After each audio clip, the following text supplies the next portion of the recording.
I'm Charlie. This is Stevie. We are Chilling Popcorn. Welcome to another Bad Movie Monday, where we look at movies movies that are so bad they're good, and bad movies we enjoy or like. Yeah, so today we are going back to 1982, and Superman and Batman weren't the only DC properties to have movies in the 80s. And Swamp Thing, it was directed and written by Wes Craven, who went on 2 years later to do A Nightmare on Elm Street. It was made on a budget of $3 million and stars Louis Jordan, Adrian Barbeau, Ray Wise, David Hess, and Dick Durock as Swamp Thing, who would return in the sequel, Return of Swamp Thing, which I haven't seen. No. Maybe another Bad Movie Monday. So this was the first watch for both of us. This was first watch. We've seen the more recent TV series. Cancelled before its time. It was. Which was really good. We really enjoyed it, and they cancelled it. Yeah, and really, it's superb. But back to Wes Craven's movie he did before. Okay, so Nightmare on Elm Street. Start on the notes. Okay. Okay, so the music was by Harry Manfredini, who scored Friday the 13th, and you can tell. You can, you go through the swamp. There's a lot of the suspense music is very much like Friday, and it helps because it works because it's in the swamps. Yeah. You keep expecting Jason to come out of the swamp, and it's Swamp Thing. Yeah, and then you've also got the whole vibe was very Friday 13th, wasn't it? It was. Then Wes Craven goes on to make Nightmare. Yeah. So it's kind of really cool. I mean, there is there's the links between Friday the 13th and Nightmare on Elm Street with Sean Cunningham. Yes, there is. But I got to say, which one did you prefer? What? Friday the 13th or Swamp Thing? Friday the 13th. Which one did you prefer? I got a soft spot for Friday the 13th, but I did enjoy this. It was so bad it's good. It is. But see. Yeah. So you said about, is it the swamp or is it Crystal Lake? It does. It feels like Crystal Lake. There's going to be a lot of Friday the 13th references. There is, in this, okay. It does feel like Crystal Lake. Yes. Although the cabin in the woods was also having Evil Dead vibes. Yeah, it did when you got the cabins where they live, and it's kind of like you kept expecting Ash to pop out. Yeah. Ash versus Swamp Thing. That would be actually cool. I would pay to watch that. Oh yeah. Yeah. Or Jason versus Swamp Thing. Yeah. Yeah. Freddy versus Swamp Thing. Not so much. No. It's too dark. It's too dark. No. Anyway, going off the whole Friday thing. You can almost see the fog machine in some clips. Yeah, there's some bits where they there is fog for suspense and stuff, and you can actually feel the oven going like this. Get the smoke machine in, so it gives the tension. Yes. Which I also want to point out now. One of the things that really lets it down is it was shot in the day and it's very bright. Yeah. Which it goes for the whole swamp and the whole thing of life. A couple of bits at night, but the majority of it is set in the day.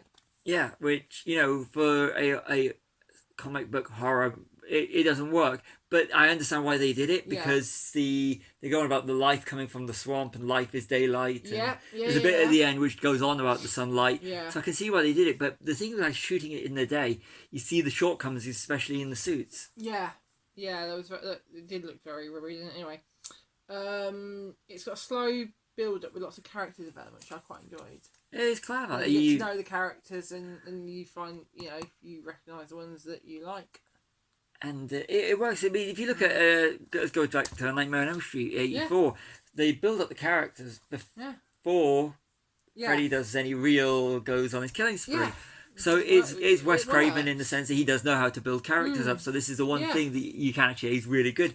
He does even in the 1.5 hours, just I think it's 93 minutes. Yeah. He actually builds the characters up in advance. Yeah. Which works. It works really, really well. Yeah, the screen wipes are really interesting.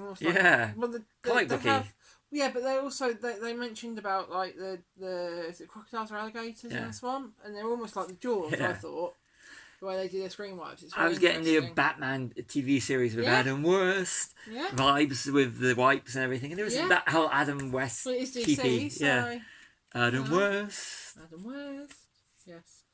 And 30 minutes into the film, Dr. Holland turns into Swamp Thing. So, And Ray Wise playing a good guy. It's nice to see Ray Wise. And you've only got an hour left of the film, and you've only just seen something. But yeah. But keeping, but building up the doctor before it happens, and his sister and everything, and the love interest, it all works. So when Swamp Thing comes in, I'm sorry, it looks like a painted green wetsuit. More like Frankenstein's monster in a green or grey suit. The face does look like Frankenstein's monster, just painted green. They could have put a little bit more foliage on it, to make it look like a camouflagey, blended some more different shades of green in, that sort of thing. But it just looked like they would just took some paper mache or something like that and over it, which it wouldn't be because it'd be water, but just like a rubber suit. It did. So we've got magic glowing healing powers that Swamp Thing has. He heals the kid. What's his name? Can't remember his name. No, but he heals it. I know. Yeah. And it kind of looks so cheap. It does, yeah. It works as a comic. It works, yeah. It's the thought that counts. Swamp Thing is a healer. Yes. And he's yeah. Yeah, you may be the monster, but the real monsters are the humans. Yeah. Considering this is a PG, or that's what it says on IMDb, 1 hour in and you see boobs and you see the whole thing, nipples and all, as Swamp Thing is watching. Yeah. Perving on her. Yeah. Come on. Yeah. I don't think it's. I think it's more of a protection thing, but Yeah, but kind of. It's a bit, but it's a bit out of place for the rest of the movie. It is, yeah. It doesn't fit with the rest of the movie. No. But the audience would have been predominantly teenage males. Yeah, true. But it is a PG, so still teenage males. Yeah. Arcane is like a Lex Luthor type. You did get that whole Lex Luthor thing vibe to it. I did. I got the Lex Luthor. I want to do this, and his end, the ending where he turns into a monster, and that's the biggest thing that lets it down. Is it a swamp monster versus a werewolf? Yeah, that was with a little. Is it Bruno or whatever his name was? Yeah, helping them out at the end. Yeah. The amplifying the who you are on the inside, the serum does, and at the end it's like a big rubber monster showdown, which kind of, I suppose it would have worked at the time, but it turns it straight into a monster movie at the end. It's a comic book monster movie anyway, but at the end it's a rubber monster movie. I'll say, going back to the bit about Swamp Thing's healing powers, he loses his arm, yet he can't grow it back. He grows it back in the end. He does in the end when he gets sunlight. Oh yeah. So a bit like Superman. Yeah. Superman's power comes from the sunlight. I am Groot. Yeah, it does. But it's a little bit like that. But yeah. And who's the head of DC now? DC Studios. James Gunn. That's the one. So yes. And I read they are making a Swamp Thing. Ooh, that'd be good. Movie. James Mangold is what I read. Oh, nice. So that'd be really good. Yeah. Yeah. So that's about it, really. Yeah, I actually, the thing for me... It's a love story in the end, isn't it? It is a love story, and she could, But the thing that got me was the rubber monsters at the end, and the Swamp Thing suit. The face would have been, it was alright, but they should have, if they just put a bit more money on the makeup and everything, but he just looked like a guy in a wetsuit, the girl did, but enjoyable. Yeah. I really enjoyed it. Very enjoyable, yeah. I wanted to see this film for years. Do you want me to do mine first? You do yours. I've gone 3 stars, enjoyable. Yeah, I actually quite enjoyed this one. You? I'm gonna go for it's an average bad movie. Yeah. It's one of these ones I wanted to see for years, and at last found it, so I had to sit down and watch it. That's why we do. Some of these movies you could find we're doing this because ones we just find I wanted to see for years, and they just suddenly that we saw years ago, and we've just suddenly found them on a streaming platform. Like Biggles. Like Biggles, yeah, I'd never seen it. You had.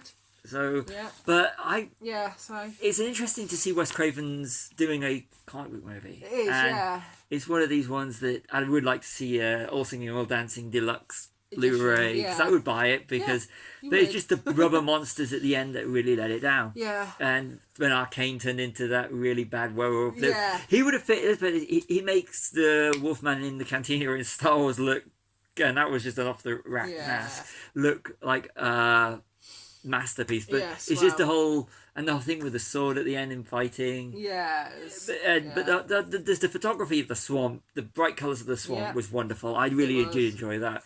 But as a bit of fun, as a bad movie, it's a 4-star bad movie, but as a movie, it's a 3-star movie. Okay, but I really enjoyed it. So, what sort of bad movie is it? So bad it's good. I would agree. So bad it's good. So sign off. Yeah. So I've been Charlie, this has been Stevie, we are Chilling Popcorn, like and subscribe. Oh, and also if you have any suggestions for Bad Movie Monday, please put them in the comments and we will look into it.